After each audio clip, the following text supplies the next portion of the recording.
Coucou tout le monde, je vous souhaite la bienvenue dans mon univers. Alors aujourd'hui, je vais vous présenter un jeu que j'ai découvert chez Anaël, l'ABC de l'encromancie de Uma Mukanda. C'est une médium qui était de notre région, du Grand Est, et elle est décédée et elle a fait plein de jeux et de livres sur les taches d'encre. Alors je n'ai pas acheté le livre qui allait avec, parce que c'était le jeu qui m'intéressait. Elle en a fait d'autres avec des tons plutôt verts, plutôt bleus et rouges. Et j'aime moins parce qu'il y a moins de couleurs. Et vous savez, moi les couleurs, pour moi les couleurs c'est très important. Alors ce jeu, il est d'occasion évidemment. Il est livré avec deux petits récapitulatifs des cartes droites et renversées, mais les indications sont déjà sur les cartes et il est livré avec un livret explicatif. Je pense que le livre qui va avec, il est beaucoup plus fourni, mais moi le livret me convient très bien et les quelques tirages que j'ai fait avec, j'ai trouvé qu'il sonnait très juste et qu'il n'était pas du tout, c'est pas du tout un doudou deck, c'est vraiment un oracle qui met dans le mille. Donc j'avais envie de vous le présenter. Alors après on peut regarder uniquement les tâches et partir de ce qu'on y voit sans regarder les mots-clés, ou bien on peut s'aider des mots-clés. Donc on va commencer tout de suite par regarder les cartes.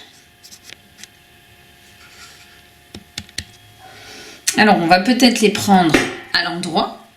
C'est un peu plus pratique. Donc là on a plutôt l'air d'avoir un bonhomme et donc là on a des mots clés. On a le pouvoir, l'action, on a le mot bélier, printemps, et on a départ de l'acte. Et quand on regarde le petit livret, on nous dit que droite, c'est l'homme d'action. Il a le pouvoir de juger, de construire, d'innover. La réalisation ne dépend que de lui. C'est un homme intègre qui agit avec souplesse et diplomatie, intelligence vive, perspicacité et audacieux. Il agit avec habileté. C'est le signe du bélier. Et à l'envers, on nous dit que c'est un départ pour une nouvelle entreprise, une signature d'un acte, que c'est un bon pour une action et que les projets vont connaître une issue favorable et que les ambitions seront satisfaites. Donc je ne vais pas vous lire les définitions exhaustives de chaque carte, mais tout ça pour vous dire que c'est des cartes concrètes. C'est pas des cartes de spiritualité sur lesquelles on fait un travail sur soi.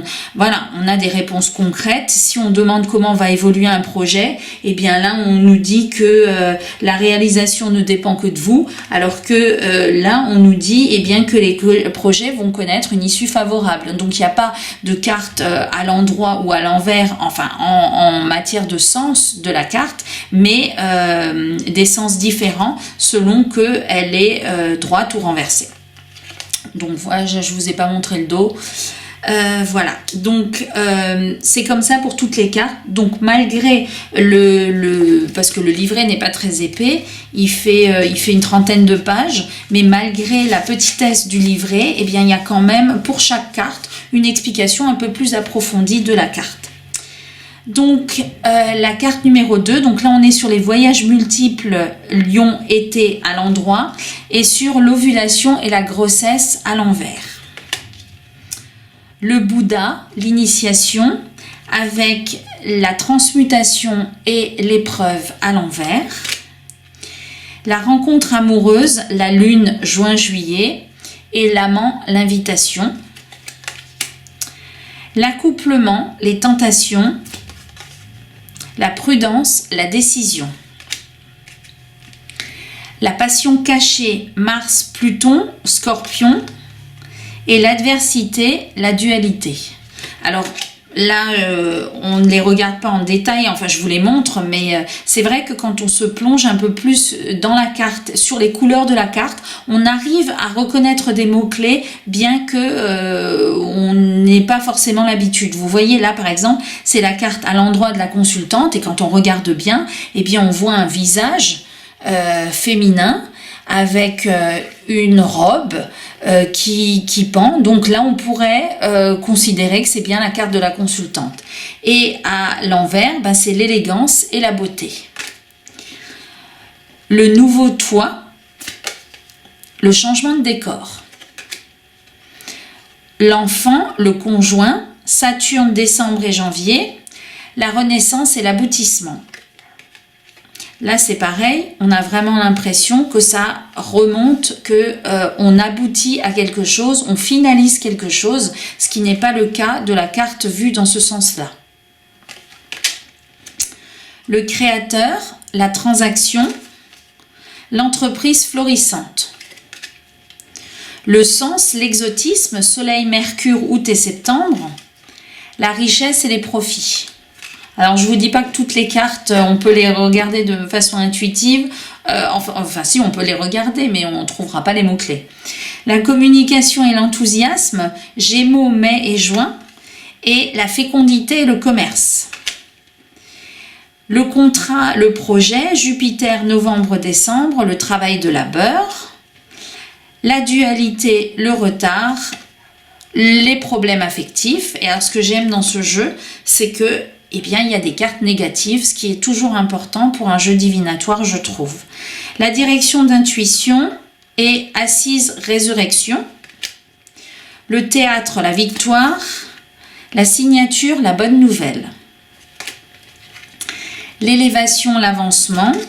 La rapidité et l'événement. La chance, dans une nouvelle entreprise. Uranus, février-mars. Les opportunités, la prospérité. L'hiver, l'achat, Vénus, la balance, la maison et la sécurité. Alors vous voyez là, par exemple, moi je vois des poissons.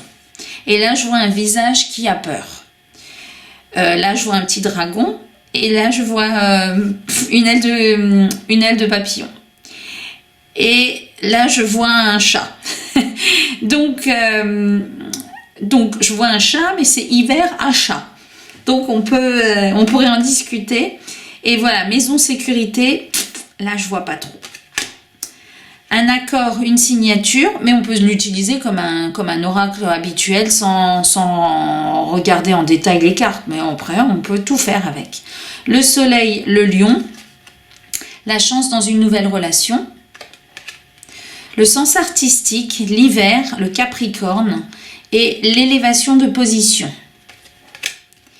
Les impulsions aveugles, le désagrément, l'incertitude, l'artiste, la gloire, la lune, le cancer, l'accomplissement, le monde.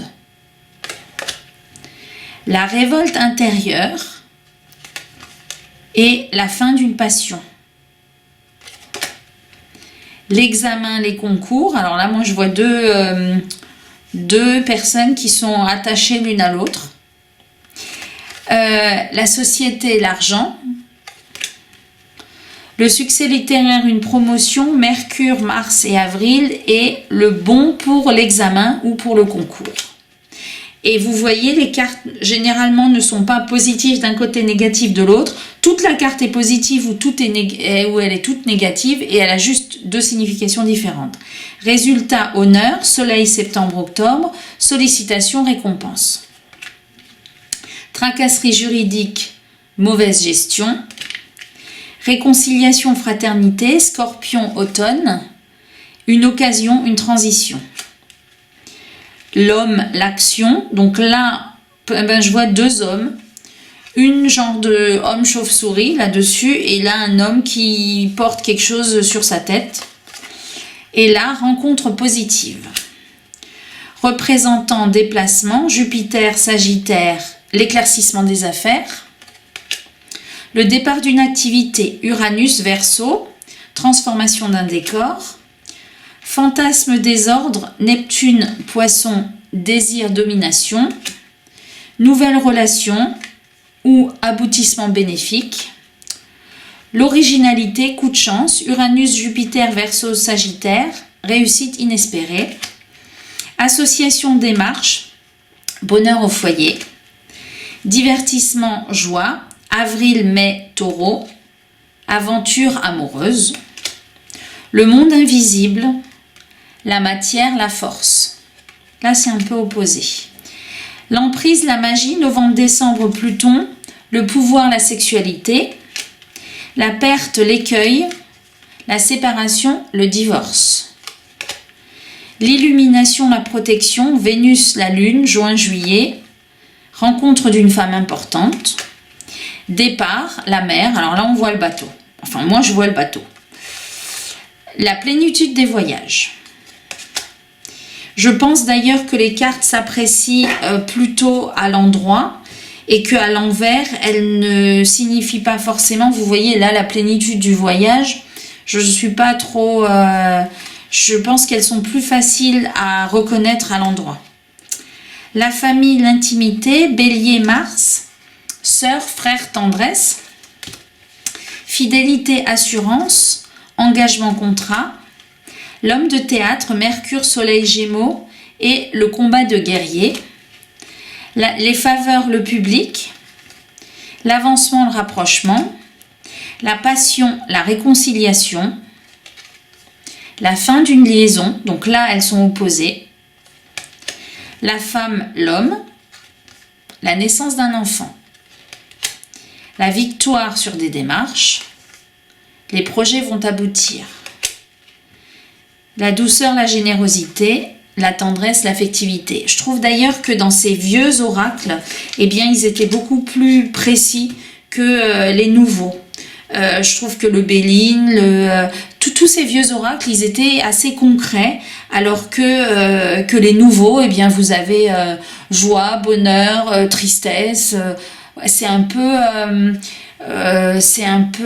enfin, je trouve que c'est moins prédictif que ce genre d'oracle-là, que les vieux oracles. Je suis dans ma période vieux oracles.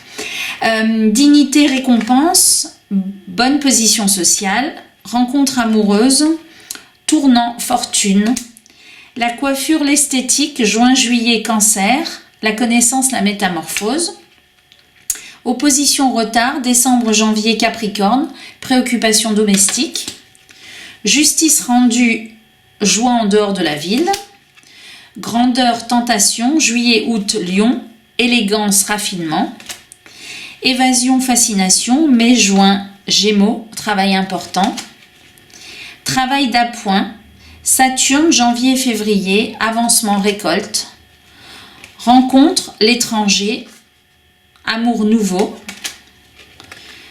succès rapide, février, mars, poisson, et là, avec cette tête d'extraterrestre avec des poissons dans les yeux, opportunité, déplacement, santé fragile, déséquilibre hormonal, procès gagné, secours inattendu, état dépressif, septembre-octobre, balance. Alors là, moi, je vois des petits serpents, et là, je vois des petits écureuils. Trouble, désordre. Désordre affectif, rivalité, injustice, don de clairvoyance, suivez votre intuition, servitude, difficulté, ennemi caché, la menthe, délicatesse, charme, sensualité, la médiumnité, l'inconscient, l'amélioration de la situation, l'épouse, la tendresse, la mère, l'enfantement, le secours, l'assurance, le réconfort, l'ami, parce qu'il y a quand même plus de 70 cartes, je crois qu'il y en a 77 il me semble. L'éclosion d'une affaire, soleil, Jupiter, Mercure, août, décembre, juin, réalisation d'envergure, sacrifice affectif, avec plein de petits personnages qui se sacrifient, perte, licenciement, ambition, appui, une affaire à régler, ouverture, commerce, Vierge, août-septembre, négociant, réalisation, transaction, déménagement, changement de ville, piège à éviter, Neptune, Lune, février, mars, bouleversement, transformation, ah non, il y en a 78, bonne collaboration, août-septembre, Vierge, choix à faire, Et on termine avec victoire, réalisation et événement, faveur. Je vais préparer les cartes pour vous faire un tirage. Alors, j'ai sorti un tirage qui est proposé par l'auteur. C'est un tirage en 5 cartes. Vous pouvez vous poser une question fermée si vous le souhaitez. Et on va voir ce que l'oracle va nous répondre. Sachant qu'il n'y a pas de position dans les cartes, qu'il faut les analyser les unes par rapport aux autres. Et que la 5e carte est une carte d'addition des autres cartes. Donc là, on a la carte 56, la carte 26, la 18 et la 78. Et je vais chercher la carte qui correspond à l'addition de ces cartes. Alors, la carte de synthèse, c'est la carte numéro 7. C'est la carte de la consultante. Donc, ça résume bien le tirage. C'est que c'est une question qui importe beaucoup à la consultante. Alors, il n'y a pas, comme je vous le disais, de position. Donc, c'est à lire de manière globale. Alors, je ne sais pas la question que vous avez posée. En tout cas, l'oracle nous dit que quand on a la 56 inversée, eh bien, c'est qu'on peut être attiré par des choses artistiques ou scientifiques. Et si on a la possibilité d'aller de l'avant, il ne faut pas subir son entourage. Les conseillers ne sont pas forcément les meilleurs et ils peuvent faire fausse route. Donc ça veut dire que dans votre question, qu'elle soit sentimentale ou professionnelle, eh bien on vous dit un peu de ne pas, qu'il ne faut pas écouter les autres, qu'il faut vraiment suivre votre intuition à vous, que vous allez avoir une chance dans la nouvelle entreprise, alors soit dans un nouveau travail, dans une nouvelle formation, dans une nouvelle relation, dans quelque chose que vous voulez, eh bien on vous dit que c'est une bonne initiative qui se présente à vous pour un nouveau départ et que il va y avoir de nouvelles relations dans un futur proche et éventuellement une proposition professionnelle. Et que le mois de février et de mars pourrait être déterminant avec les réserves qu'on a en matière de prédiction pour les mois de l'année. Ensuite, on a la carte numéro 26 qui nous indique que les examens seront passés avec succès et qu'il y aura une récompense des efforts. Alors, examen passé avec succès, peut-être une formation que vous allez suivre sans suivre l'avis des autres et qui va être une chance pour vous, ou peut-être une nouvelle relation, peut-être que certaines personnes vous déconseillent d'entrer en relation avec l'une ou l'autre personne, mais on vous dit que ce sera couronné de succès. Et là, on a la carte 78 qui est la carte de l'événement et des faveurs. Et renversée, on nous dit victoire dans une entreprise. Les résultats que vous attendez vont se confirmer, vous permettront d'aborder une nouvelle année avec de meilleures conditions pour réussir, soit par un changement professionnel ou la rencontre d'un homme changeant complètement votre situation grâce à ces possibilités. Donc là, quelle que soit la question qui vous a été posée, en gros, le message c'est n'écoutez pas les autres et vous aurez gain de cause, vous aurez la chance va vous sourire et la consultante, eh bien, elle est toute joyeuse, elle n'a pas de bouche, mais elle est quand même l'air toute joyeuse. Voilà, écoutez, j'espère que cet oracle vous aura plu. Moi, je le trouve vraiment fantastique et je remercie ma copine Anaëlle de me l'avoir présenté. Alors, à bientôt.